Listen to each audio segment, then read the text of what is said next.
This is Robert Capuccio. Welcome to the Self Help Antidote, a weekly dose of reason, perspective, and insight, where we challenge conventional thinking and explore authentic strategies and insights around personal transformation. Our commitment to you is to bring you some of the world's leading experts in the domains of fitness, wellness, coaching, and behavior change, separating fact from fallacy. Johnny, how you doing? I'm all good. All good. Yourself? Doing all right. So let's give a little bit of background on who you are, why you're here. Like, why am I here? How did we get here? So I have known you for probably a couple of decades, give or take. We could just say like 2 decades solid. We've worked in the health and fitness industry together. We've been like all over the world together, or at least all over the UK together. And you've gone from working in the health and fitness industry to being an educator, doing a pretty deep dive with some of the most advanced trainers in the United Kingdom, to going into improv, clown school. There's a joke in there somewhere. It's evading me right now, but we'll find it. And you're a stand-up comic, like not someone who does open mic nights. You are a bona fide stand-up comic at this point in your career. And that's kind of like the journey you've gone. I found that journey fascinating. And that's why I want to talk to you a little bit about it today. Yeah. I think it is exactly, it's probably 21 years, right? Not that that's the important part of that whole introduction. The introduction was lovely, but I think it is 21 years. I don't know. Yeah, so I'll just go with that. Well, it's true. You said it's true now. And so, I think when you met me, I wasn't even an educator. I was just learning. I was a new gym manager at David Lloyd, and I was trying to get your company into David Lloyd so we get to hang out. And just as you did, I left. So there's timing for you. Not everything works out the way you want it to, Johnny. That's okay. Yeah, exactly. We had a lot of chances to hang out over the years. So with me, my bias is I look at comedians as absolute legends in our society. I mean, we're living in a society where you trust your local comedian more than you trust media. And well, there's probably a good argument for that, but we're not going to go down that path. Comedians have the ability to take a look at something we're all seeing, but illuminate it and allow us to laugh at ourselves. And I think they build more bridges than divides, because when you break down what's funny, I mean, it all connects us. And I think it's a great way of looking at the world, but there's also some lessons from the stage. I believe, as being an executive coach, a well-being coach, that improv creates an environment that elicits the same thing that direct coaching, one-on-one or group coaching is supposed to elicit. In fact, improv actually people on this podcast are probably sick of hearing me talk about this. Improv started as a form of counseling, not as a theater form. And I just want to talk to you about what started that journey for you, and given your perspective from educator to improv performer, comedian, what are some of those lessons, and maybe how can we use that environment to more effectively cope with the stresses of every day? Not saying anybody is stressed lately. I mean, it's not like life is getting harder. No, it's the heyday. We're in the heydays. So, what started it was, so I'd say what started it was when I was 14, I was told, don't go on stage, you won't be funny. So I was at a little like Haven holiday camp type thing, and I got a bunch of jokes I'd not written them, I'd just stolen them from comedians. They were probably far too blue to go on stage with a 14-year-old. And I was going to enter a talent competition, and my dad went, don't do that, you'll make a fool of yourself. So it was your dad that was giving you that encouragement that led to plagiarism. Okay, cool. Yeah, I think it was a dad that was looking out for me in a way that was more traditional. You don't do that. And so I'd always liked being on stage. Played a badger in my very first role. Got to sing and dance. I was 9, but it doesn't matter. I enjoyed it. I'm just imagining you as a singing badger. I'll get you the photo. It was amazing. The singing wasn't exactly on point, but I enjoyed it. So I think it was from that point. And then the whole fitness thing happened. And what I realized was I really don't like cliche. I really don't like things that have happened before to then be reappropriated by someone else each time. And I know why people do it because it's safe. But also I don't like it. I just don't like it. And I set up my own business and I sat on a course for marketing. So I started reading a book called Story by McKee. And I did that because I read that everyone in marketing was moving towards McKee and learning storytelling. And I started reading about storytelling, and storytelling is improv because you have nothing. And then all of a sudden you have content, and that's improv. And so it seemed to me a good thing to learn if you're going to learn marketing was improv. And so I started with a workshop on sketch writing because I thought that was improv, which it is and isn't.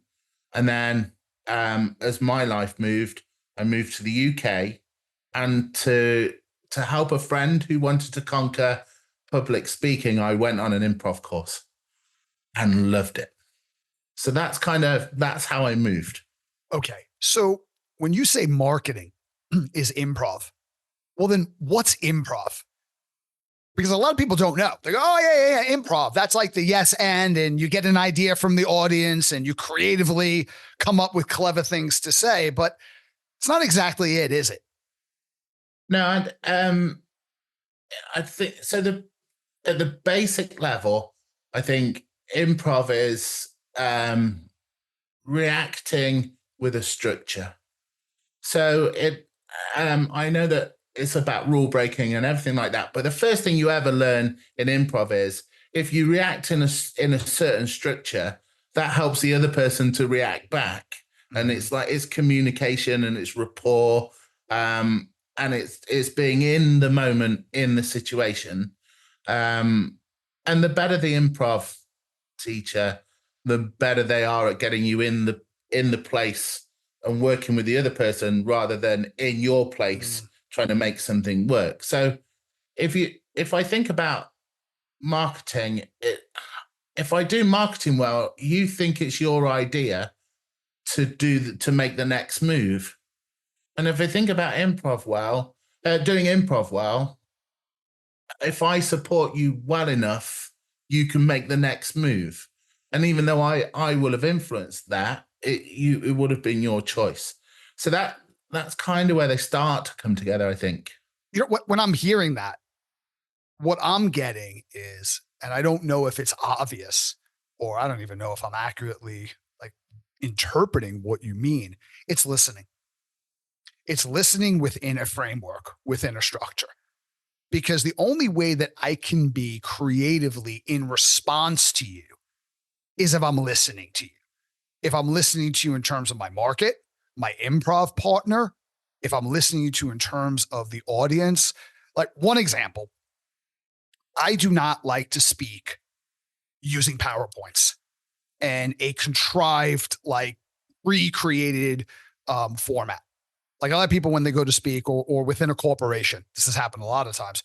Somebody will be hired and their job is the deck. And 80% of the work that goes into that is the deck. And the thing is, well, we want anyone to be able to get up and basically read the deck and disseminate information. It's like disseminating information is not communication. So for me, I did a presentation a few weeks ago where I had this deck laid out and it was horrible because what I would have preferred is to listen to the speaker who was on stage before me and come up at the tail end of her and connect everything she was saying and all of her points to all the points I wanted to make and make it seamless. Now, how could you do that? Because I'm not more creative than anybody else. And you know very well, John, I'm not really smarter than anybody else. But I've always had frameworks where, whether it's an acronym or something where I can structure my communication, where I can have everything changed on me 5 seconds before I get on stage, but I have a system. What's even better is I could walk out on stage having the best day of my life I could feel amazing, switched on, creative, and I'll perform well. But if I have a system, I could walk on stage just feeling groggy. I didn't sleep well the night before, right? Let's say my energy levels are low, and I'll still perform very well because I have that structure. And part of that structure enables me to also listen to the other speakers, listen to the people in the audience, which is something we could probably get into if we want, but I don't want to derail this. But I'm hearing structure and listening. Yeah. So one of the appeals of improv to me is that although there could be scene structure and people argue about what's good and bad and what they like and don't like, what I like about improv is it covers a whole range of skills, but ultimately it's communication. Because if my scene partner doesn't fully understand clearly what I'm trying to say to them or deliver to them or show them, then we can't proceed in an easy to do fashion. We'll always be repairing the communication. If I can't understand what my scene partner's saying, I can't be in service to them to help them deliver what they want to deliver or go where they want to do, or just show how good they are. And if neither of us can communicate to the audience or respond to the audience, then we lose the whole thing. And one of the great things about improv when it's comedy based is that you know instantly in comedy if you're doing a good job. You can't escape from it. If you're stood in front of a group of people and they don't laugh, you didn't do a good job. And there's arguments about artistic approach and things like that. But in my world, my interpretation, if I'm in front of a group of people doing improv or stand up or somebody's reading my words and it's supposed to be funny and there isn't a laugh, I didn't connect with that audience enough. There was something I read recently about the perfect, like a joke's not funny and the delivery's not funny. It's the audience that make it funny. And I have to give you the name of this and so you can put it in the comments. But what they were saying was that if we both watched a comedy film separately and loved it, but you watched us watching it, we probably wouldn't laugh. But on the phone call after, all we do is laugh. And so it wasn't the delivery that was funny. It wasn't the joke that was funny. It was the sharing it with someone else that was funny. And that's the communication. So the audience buy in and they buy in collectively to the thing you've done. They laugh hardest, which is often why improv will get a laugh on something that you can't then take into stand up because it's not in the moment.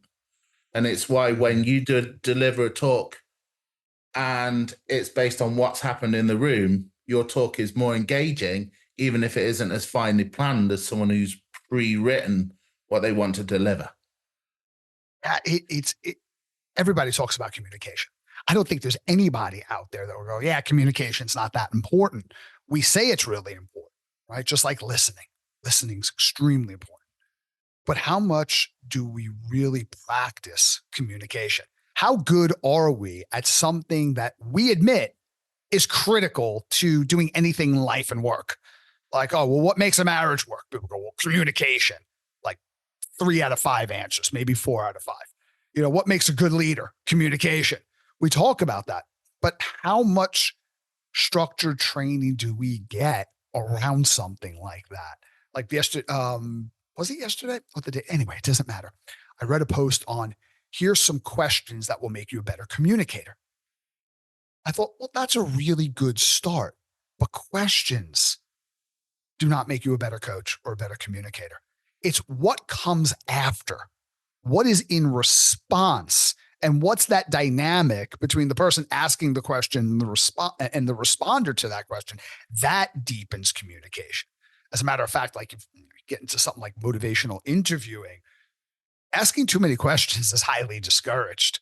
What's really encouraged is being in response through reflections on multiple levels. So what is the person saying? A level below that is what do they mean? It's not what they're saying. What do they mean? You could go deeper. What's the emotional context behind what they mean? And then you go even lower. What's the need? There's a need in every statement. And if you really get down to it, there's a request.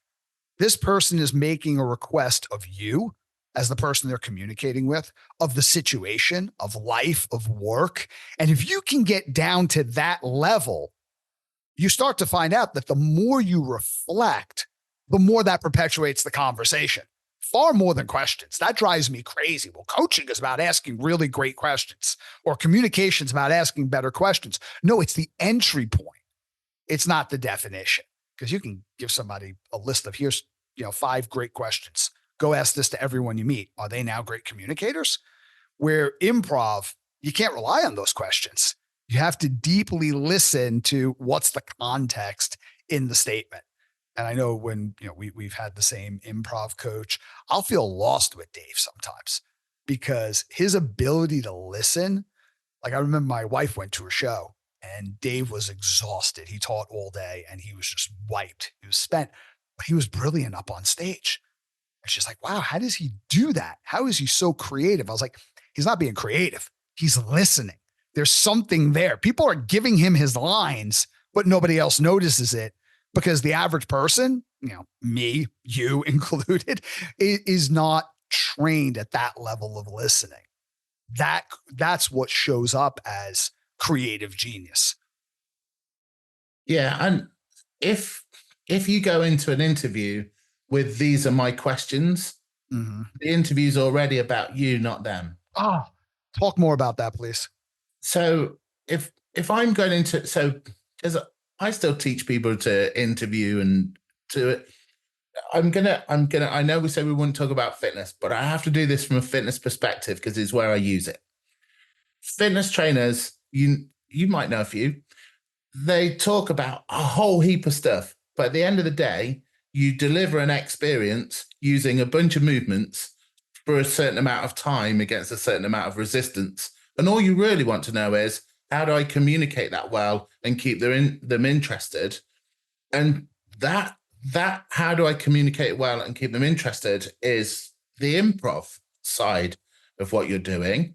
And so when you go into an interview, instead of saying, I need to get through these 10 questions, you go, I just need to know what's so important to them that when I produce it back, they go, oh, wow, you heard me. Because in the fitness world, if I do that, people are blown away. They're like, well, you're the first person who actually cared what I said. Like, some of the questions, I'll give you an example just from the fitness world where I've asked trainers if they've asked this question of their client, like, what does it feel like at the end of the session when it was really good?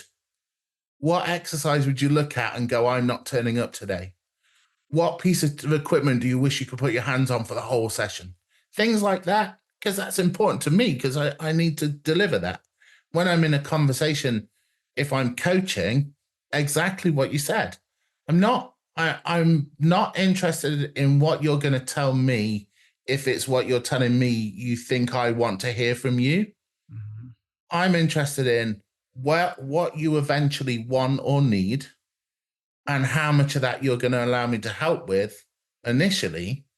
And then I need to find that balance. Then I can do the next thing. In improv, it's slightly different. In improv, it's quite good fun because, as you'll know, Dave, I think, was the first person who ever said this, our improv coach, was you're working with an actor and a character, and you're simultaneously making things worse for the character because that's better for the actor. But you have to hear both of them in the conversation.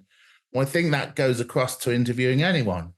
There's the person that they want you to see, which is their character. And then there's the person that wants help, and that's their actor. And the actor's I need this.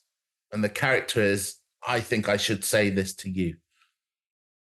I think that's what you just said, from a coaching perspective. My God, there is so much there, John, where we do show up as a character.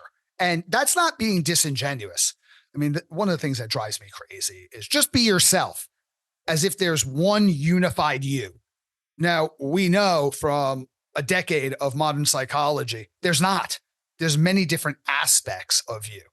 I always talk about like Dick Schwartz and integrated family therapy or integrated family systems, and how there different aspects of you are always more or less dominant given the context, and they're always in communication with each other. You're not the same person showing up for a job interview that you are at a rock concert, or hopefully you're not. When I think about authenticity, well, not to go too far down a rabbit hole, the first step of authenticity is acknowledging your inauthenticity. And then if I'm going to show up authentic, for me, that's living my highest values in any situation. I could do that. My highest values are around play. It's around appreciation of beauty and excellence. It's around kindness, and it's around humor. I could be that person in any context, but be very different living those values at work, sitting around in a meeting in a boardroom versus being out with you socially. But it's still an aspect of me, and I can still be true to myself. Like when someone's showing up, who's that person? What's their basic human needs and their character, the context of what they want in that particular situation? Being able to listen from multiple perspectives. Like if you can look at something or listen to something from a different vantage point, not only do you get a very different picture of what this person wants and needs and is ready for, but when you reflect, they get that sometimes for the first time. It's amazing so I work with a lot of people in a lot of different sectors that are dealing with the rules changing on them constantly. There's state legislation. So many things are out of their control. It's really stressful. And you'll sit down and say, well, what exactly are you wanting within the next 30 days? And an honest answer is, and sometimes it's a frustrated one, I don't know. And to listen to what they're saying and not repeat it back, not paraphrase, but reflect the content on all of those different levels, you'll hear somebody go, yes, that's it. That's exactly how I feel. That's exactly what I'm needing. That's exactly what's going on within my team, my division, my district. As if they're discovering that for the very first time, as if they didn't know until they heard you say it, because you're able to immersively listen to them on multiple levels. And it's almost like, what? How did you know that? I just listened to what you had said. Yeah. And what's interesting is, so a great thing from improv and comedy writing and stand-up is trying to find the other explanation that fits but's unexpected. And when you're in these situations, I find a really good way of summarizing what I hear is to try and deliberately get slightly off of what they meant, so they have opportunity to correct me with further detail. And I find that's give us an example of that. Well, so if somebody said, I know that somebody, so I see them in a fitness perspective because that's where I see them otherwise. In a fitness career, they might go, oh, I want to train celebrity clients. And you go, oh, you're telling me, you want the fame of another. And they're like, oh, no, I want to. And so then they'll start to open up. Oh, no, I want to earn a better amount of money or live a better life. And you go, so it's not the celebrity. That wasn't the important piece of this sentence. The important piece of this was you want the life that's better for you. And obviously you're just living for the money. And they're like, oh no, it's not about the money. It's that, and so putting those, I mean, I'm quite blunt and direct with it, but putting those assumptions into someone's mouth allows them to stop the assumption and quite often explore what they really mean, which they might not have done before in their answer to you, and that's kind of what I mean. But it also just most people I meet are cause and effect. And if you've not done the detail to get down to need, their cause and effect don't often stack up. In fact, I think it was at your talk, you first said it when you gave the analogy of the guy who said, oh, I want a bigger chest. But when you get down into the need, it's no, I need the other dads at rugby to kind of accept that I'm one of them and, my kids still to be proud. It's different. It's a different answer. Right. Yeah. Different Why is solution. that important to you? And I think you said something that was critical earlier, and people are afraid of it.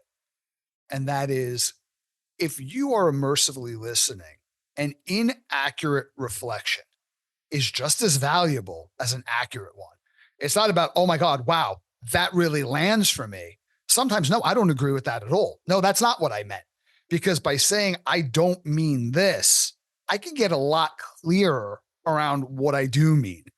Sometimes if you ask somebody what they want, which is a very open question, it's both broad and deep at the same time. You'll get something like, well, geez, I don't know. I just want to be happy, or I want to be, I want to have more money. All right. Well, here's $2. See you later. It's not what they mean. Well, what do you really not? Right. So 30 days from now, what makes for a frustrating, unhappy life? Okay. Well, let's get into like, what are the basic human needs that would be violated and unmet if that was your situation? What might be a value that you have that you're not living in alignment with, right? What makes that a painful, frustrating life? Now let's look at the antitheses. What would the opposite look like? What's another option? Yeah. And so one of the great things that you learn writing, so predominantly I write now. I do perform sometimes, but I write. And one of the great things about writing is you create scenarios and then you just try and ruin everything. Right. So this goes right. No, it's going to go badly. And for people listening who improvise, they'll know that's the best thing to happen to them on a stage is I go, right, I know what's going to happen next. And just as you're about to do it, something changes. And then having 2 or 3 of you on stage trying to work that out is great. There's an improviser who he's one of the best improvisers that I've improvised with. He's based in Australia now, but he's like Nottingham originally. And we used to be in a group called Epic, where we improvised a whole movie. And the whole idea is we get people to tell us the genre in advance. Then we practice getting all the cliches out immediately. And then we go on stage, and the first night they give us the title of the movie, and then we try and play this movie out over an hour. And the deal was that every time it looked like we knew what the plot would be, we ended that possibility immediately. And so their game was like, can they make my character die in the first scene every time? They always went for that. But I remember we did one scene and it was clear I was going to be the bad person. Like I'm the enemy. So I came on and immediately my friend Liam came on and found it. I think he attacked me with a crow, which is weird if you've not seen improv. And I died, my character died, and now we had no bad guy, no enemy, and we still had 45 minutes of show left. But the show was a lot more fun because we just kept putting obstacles in the way. What I found great with that when I work with trainers or with trainers' clients is that because they're so much cause and effect, and they're writing their story so far ahead. So it's like, if I get fit, people will like me more. If I get fit, then I'll feel better. It's a bit like that. If I win the lottery, all my problems would be solved. And when you start applying a little bit of let me get in the way of that a little bit, they get more defined in what they want. Oh, I didn't mean rich. I meant rich and healthy. And then you put something out, like, oh, I'm rich and healthy and my friends are there. Oh, and then it's rich. And then eventually you go, do you need rich? And they go, I might not need the rich, but healthy and my friends are there and my family. And so having that kind of that thought process, one of the guys who taught me to write and write sketch and things was just saying, have like an abundance of ideas. He was saying, if you want to write a sketch for TV, you need to have written like 10 sketches pretty much out in full. And you need to, from those, you'll have done like, 50 spines of sketches. And for each of the spines, you'll have done like 5 or 10 pages of riffing. And so there's all this creativity everywhere and it all comes to play. And getting into that mindset of, I want an abundance of ideas that come from listening to help me help this person define what they really want, so that they say that's the first time I ever knew I wanted that, even though I know they always knew. That's a really good skill. It's really hard to do. Amy Edmonton coined the term psychological safety, and there's a lot of conversation and research coming out about culture and how culture is the key to the lock on high performance. Like Peter Drucker is credited saying culture eats strategy for breakfast. And one of the reasons why psychological safety is not one of these quote unquote soft skills, but it truly is a non-negotiable to innovation and execution and performance, is because great ideas, like organization changing ideas, come from a lot of really shit ideas. They're built on them. And if you're in a culture where a bad idea is jumped on, or it's not welcome, or it's highly criticized in the early stages of its inception, well, it kind of sends the message, we don't share ideas unless they're extremely well thought out. Like one really great example is, I've talked about it on this show. There's two opposing scenarios with Google's Project Aristotle, where Google did hundreds of in-depth interviews and analysis to figure out who are the top performing teams within the organization. And they thought, okay, well, the top performing teams obviously are the teams that are comprised of the most highly skilled and intelligent people. It's who's on that team that makes a high performing team. And it turned out, no, especially when you're in an organization like Google, that's not really known for hiring idiots. Like to work at Google, you're starting, the bar is pretty high to begin with. It's how those teams communicate, and it's how they're structured. And it's teams that have an affinity for or even demand crappy ideas. Like they just have an affinity for ideas. If you have something in your head, throw it out. Let's play with it. And if it's wrong or if it's unpopular, we'll move on, but we'll celebrate the generation of that idea. Where Volkswagen got themselves into a lot of trouble because they had the opposite culture. It wasn't a culture that played around with ideas. It's one of those, we focus on solutions here, not problems. And people are very proud of that. I'm a solution-focused person. There's a lot of blind spots there. So if I spot a problem, I'm not going to present that in a solution-focused culture. And that's exactly what happened to the engineers, where they could not meet the emission standards in the time frame they were given.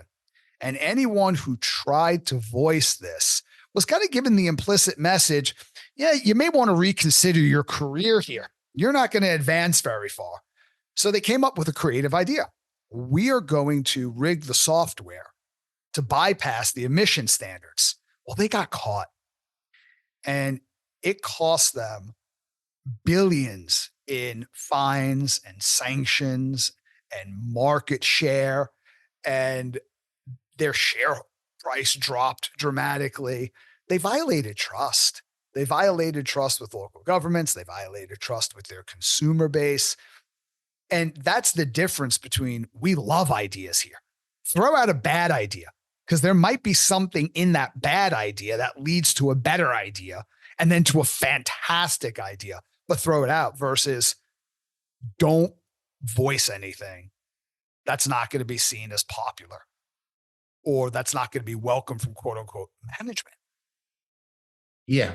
Well, I mean, we had it in the UK with, if you go to casualty in the ambulance, the time from being checked into casualty to them being looked at is measured. So the way around that is to just not let you out the ambulance until they're ready in the emergency theatre to then start processing you. So people are sitting in ambulances for a few hours, but you're ticking all the boxes. And it goes to that thought, you improve what you measure, but you get better at what you measure, but you get worse if you measure the wrong thing. It's something I can't remember the full quote. So if you're measuring good ideas, then you're not measuring the right thing. If you're measuring quantity of ideas, then you're measuring the right thing. Dave says it. Dave says, love the process. Like the process is the product, basically. Process is the product. Yep. If you go, what I want in this process is, in the first stage, I want every idea. And then in the second stage, we edit. That's how you do it with writing. Mm-hmm. So you write a big, nasty sketch that's 28 pages, and then you bring it down to 2 pages, but you can't have the same brain working on the 2. So when you're creating, you create without any boundaries. Then you go for a walk and you come back and you edit aggressively. And that's how you end up with that final product. But if you don't do the right without regret, it's definitely, nobody said that ever. But so if you do the right without regret, do the edit. I'm not going to claim it. I'm going to quote what you I've on been, it. You can. I'll take that. So what we've been doing, I've been trying to help people with marketing who are trainers in my business. I've said, well, the first thing is, if we get the thing we're working on wrong, then it doesn't matter how creative we are, we won't get there. So I've been trying to show them the difference between a benefit and a feature. And so like, talk about the benefits, because that's what's going to bring someone in. And then we talk about how many different ways can we talk about this benefit. And when you're joke writing or sketch writing, there's when you're having to do it on topical subjects, so you don't necessarily have that much material there. There's people. There's a guy called Scott Dickers who came up with the Onion, and he has like he invented the onion, the actual onion, yes. And then brilliant. just by absolute coincidence, then he also did like the topical newspaper thing too. But he says write in filters. So you might take a subject and then you go, how do I say that ironically with a character, using a reference that someone might know, using shark, using hyperbole, using parody, using wordplay, and just as a list. Another guy who sort of taught me sketch, a guy called Rich, he gave us a bunch of things to work on, and they were similar. It's like, well, if that's the worst thing, what's the best thing? How would you say that in an analogy? What's the bad news about that? The good news about that? And you start to get these things where you go, oh, let me see how many ways I can say this, which as a coach is amazing, because someone might not really get to the point you want to, and you go, oh, so the bad news for that is, and they go, no, let me correct that. From a marketing perspective, you have all these ideas and they start to come together and get to that message. I wrote some of those for a trainer, which we call the riffing sheet. And it's like, explain this technically, but now explain why it makes common sense. Now explain why it'd be a good idea that this does work. Now explain some of the things that don't work that you wish they did before you found the thing that does work. And it just gives you that. Now think about this for a second. There's so many things I want to stop you here because there's so much value and practical application. Think about what you just said, but now you are a department head sitting down with an employee rather than micromanaging, where you're helping somebody facilitate a goal for themselves. Think about that.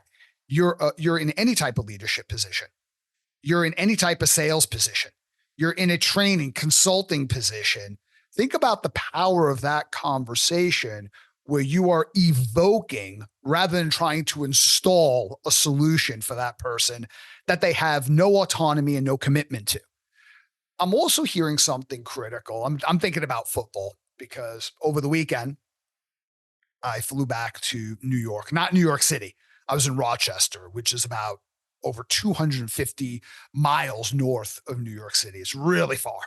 And it's almost the difference between Leeds and London, right? So that's how far of a distance it was. It's not really important to the story, but I was there for a funeral, and next day went to brunch in a pub, And there's this massive Liverpool community, Liverpool supporters in Rochester. Like the whole town is just like, day of a match, it's like all you see is red everywhere. And it's almost like if you're a footballer and you've had a couple of bad matches, and you go to your coach and you say, "Coach, like, help me." And the coach says, "Oh, you got to focus more on the outcome. You're not producing the outcome because you don't understand, John. You see this ball, this is a football, right? Or a soccer ball. You've got to get this ball past the goalie and into the net more of the time." And that's kind of how we view things, especially in commercial enterprises. It's all about outcomes, but it's really not. The problem is with the process. You have to fall in love with process. If you're trying to change a behavior, if you're trying to acquire a new job-related skill, or you're trying to lose 2 kilos, it's really not the outcome that's important. It's what is your process, because that gauges how do you facilitate improvements, and what happens when an improvement does not occur? What did you now learn that you can implement into your process? If you're just focusing on outcome, you have none of that. You have I failed in my diet last week because. Did you really fail? Or did you not have a process to accurately gauge your percentage of success? So that's number one. The second thing that I'm hearing, and this goes back to something Steve Jobs said in 1997 when he was back in front of the Apple community, and said, you always have to start with the experience of your customer, and you got to know who your customer is. So in improv, it's the audience, but the audience is going to be impacted by the dynamic of the people on the stage. So your customer is the person in front of you. What is the best interest of that? Focus on that person's best interest. What do they really want and need in front of you? Because when you talked about NHS, you're right. So what gets measured does get improved, but whose experience are you working backwards from? Is it your own? I've ticked all the boxes, so look, we're doing a good job here. Or is it the customer? In that case, it's the person in the ambulance who desperately needs help. Because I'm a big fan of measuring things. But it's not only what are you measuring the right things? What are the values that are producing the need to measure something in the first place? What are the rules of engagement? So within our culture is about getting more shit done and ticking more boxes, or the way Steve Jobs put it and the way you're putting it, start with the customer experience being preeminent and work back from there. Because it's not a matter of, oh, wow, how do we show that we have a shorter response time from the time they're checked in to their scene? What's the customer experience? What do they need? They need care and they need to live. So what is it we're doing that's getting in the way of that? That starts to produce a whole different set of metrics, because you're doing that in service of rather than in order to. I walk into a bar, I'm sitting down, and I wouldn't be doing this, but let's just say me, I look over and there's an attractive young lady next to me, and I say, hey, can I buy you a drink? I'm not doing that in service of. I'm not worried about her levels of hydration. I'm doing that in order to. Be very clear about the intentions that flow from your cultural dynamic. Yeah. And so just I listened to a coach talk about the difference between coaching someone high level in football and medium level in football, like Premiership. And it was just after I'd done quite a bit of reading on how dynamic systems is used as a way of explaining skill development when you work with someone. And what they were saying was, when you work with a team that needs to really perform in areas where they're not skilled enough yet, so a developmental stage, then when you're coaching them, you're giving them patterns of play so that they recognize what to do when, and then they go into a pattern of play. But when you're training the elite, you're creating problems for them to solve and then giving them the space to solve the problem. Oh God, could you just say that again, please? Say that again. So the difference between someone who's averagely performing is They recognize when to use a pattern of play, which they're drilled on doing. They drill repeatedly. And when you're working with high performance, you create problems and then you give them the space to solve the problem. And that means whatever comes up in the game, they're going to perform. To do the second one, they need to know what the outcome is. If you get the measurement wrong, they won't solve the problem the right way. If I go back to dynamic systems, how it describes how you learn a skill, the 3 stages, as I understand them, is the first one is there's so many restrictions around environment and rules and your own physical ability that you have to perform the skill that's required in order to hit the goal. So the goal's still important, but you've restricted everything. So in bowling terms, you put the inflatables in and you've covered the whole lane full of what do you call them? Let's call them Skittles. Pins. And so, yeah, performance expert in bowling. When you hit the Skittles with the roundy thing. So the next phase is remove the inflatables, only have the required amount, and then eventually have 2 and have them split. And then the final thing is, if you were going that way, which I don't think you would in bowling, bad analogy, but the final would be don't give you a ball and say knock them down. And now you don't have the skill that you've always worked on available, but you still have to achieve that end goal. The way I say it in football is first you learn to kick, then you learn to kick at the goal, then you learn to kick at the goal with an opponent, and then you learn how to get the ball in the goal when the opponent stood on your foot. And we don't care if you put it in with your face. We'd rather you put it in with your foot, but if you put it in with your face, it's still a goal. So just don't choose it when you could choose your foot. Coming back to leadership, like if your client leads the goal, then you'll normally see that in a company because the employee closest to the client will lead the next person in line in the management chain on what needs to happen for them to do their job better. And so it becomes the other way around. You're then in service. It wouldn't be what goals do I need to hit, boss? It would be what goals do you need to set to allow this machine to roll, because I need to take that back to my boss to make sure I have the ability to deliver, to help you deliver those. And it's just that, are you flowing the information up or down? So if there would be, and I hate to drill all this down because we've talked about a lot of stuff, but if there would be a takeaway around why somebody would get involved with improv, join an improv class or comedy even. There are places you can go where they'll train you to do stand-up. Alfie Noakes, he was on the show last year. He was just absolutely brilliant. What would you say? I'd say that you're going to discover an environment for maybe the first time since you were a kid where you're encouraged to play, make mistakes, feel uncomfortable. And the more you do it, the more you're liked, the more popular you'll feel, the better response, and the more you'll want to do it until you get to the point where that'll spill into everything you do, and you will take more chances, be more creative, and that's going to help you in whatever, listening, communicating, family life, business life. Having that no fear to go, hey, here's a few things, and if you reject all of them, I don't mind because I'll have a few more, or I'll go with what you want to do. I say that knowing I can do that now and not having that fear of, is this right or wrong? Just knowing that it might be rejected and that's fine. That's probably the biggest thing I've took from it, and the best for mental health as well as anything else. The advice, like why this podcast is called the Self Help Antidote.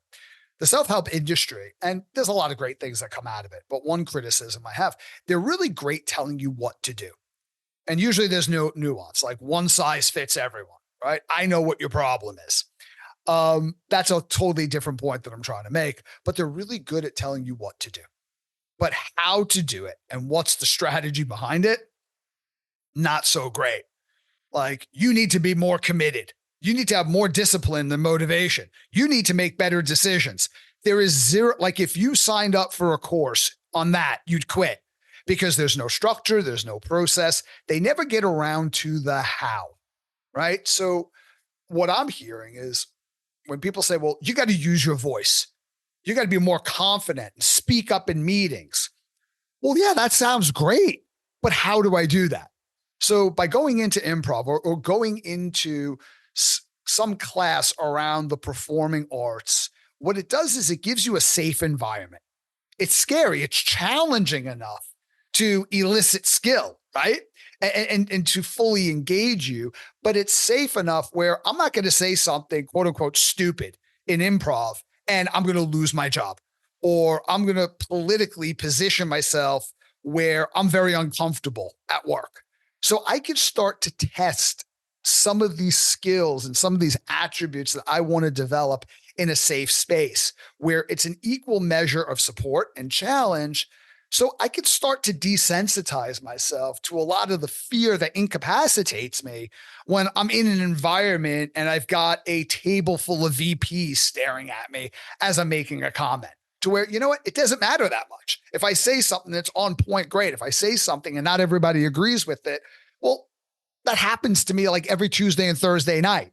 It's almost like Fight Club. One of the things that I saw in the book and the film is I can engage in the world now because there's nothing that's going to happen to me in this situation that is any worse than what happened to me last night at Fight Club.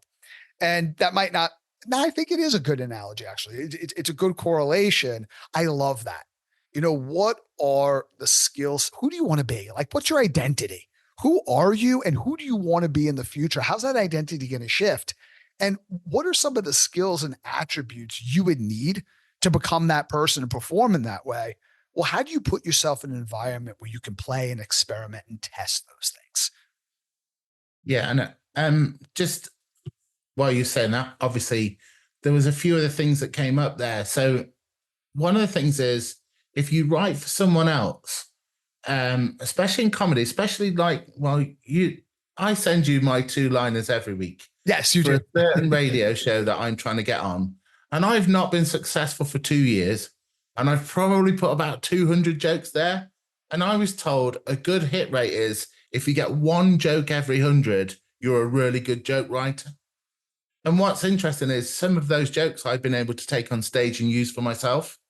And so what I've learned is if I'm doing something for other people, I don't take it badly if it's not right for them. I don't care. I'll give you 400 ideas. You say no to all of them, I'm fine. But if I like them, they're not redundant. I go and use them for myself and find an audience for them rather than give them to you and you say they're not for your audience. So And sometimes the advice, focus on yourself, might not be the best way every day. Sometimes it's like, okay, focus on somebody else. Like, what can I do for this organization, this colleague, this friend? Because nothing's wasted. So if you're focusing with an external frame of reference, you're not only contributing more, which means you have a greater chance of being of value to someone, but you're creating the psychological distancing where you're not editing yourself before you've even produced anything. And the thing you actually produce, some of it's going to land, but a lot of it isn't because, hey, that's just life. You know, you don't score every time you kick the ball. You don't score every time you get up to bat, but there's things that you've learned and you've created that are going to have a use, even if it's just the way that you're refining your craft as you go. Yep. That is such a powerful takeaway. I'm going to end this show on that because, Johnny, you're one of those people who, when I'm around you, and I regret not being around you as much as I used to be, travel used to be just part of my life.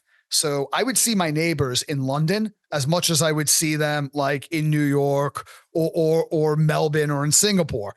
Now I'm a little bit more stationary. I mean, we could do the virtual thing, but you're one of those people where if I sit down with you and I talk to you over a coffee, like it might be absolute absurdity in our conversation for 45 minutes.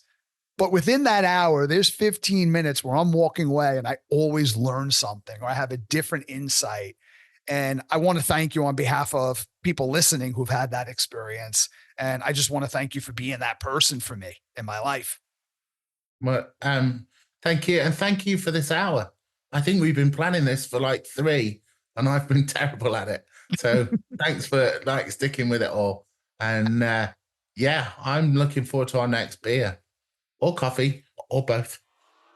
Can't wait. Absolutely, mate. Thank you for listening. I hope you enjoyed this episode. Visit us at theselfhelpantidote.com to share your feedback, insights, and recommendations on what topics you'd like us to explore in the future.